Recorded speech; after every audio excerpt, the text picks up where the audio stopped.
સમગ્ર રાજ્યમાં ભાદરવા માસમાં મેઘરાજા ભરપૂર વરસી રહ્યા છે ત્યારે ગુજરાતની જીવાદોરી સમાન સરદાર સરોવર નર્મદા ડેમમાં પણ ઉપરવાસમાંથી વિપુલ માત્રામાં પાણીની આવક થઈ રહી છે, જેના પગલે ડેમમાંથી 2.45 લાખ પાણી નર્મદા નદીમાં છોડવામાં આવી રહ્યું છે।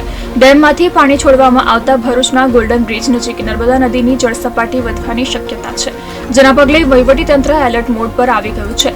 ગોલ્ડન બ્રિજ નજીક નર્મદા નદીનું જળસ્તર વોર્નિંગ લેવલ 22 ફૂટ પાસે પહોંચે તેવી શક્યતા છે, જેના પગલે તંત્ર દ્વારા અંકલેશ્વરના કાંઠા વિસ્તારના 14 સહિત અન્ય ગામોને સાવચેત રહેવા અપીલ કરવામાં આવી છે। સાથે જ માછીમારોને નદીમાં ન જવાની પણ સૂચના આપી દેવામાં આવી છે। નર્મદા નદીના જળસ્તર વધવાની સંભાવનાની સ્થિતિના પગલે તંત્ર દ્વારા પરિસ્થિતિ પર નજર રાખવામાં આવી રહી છે।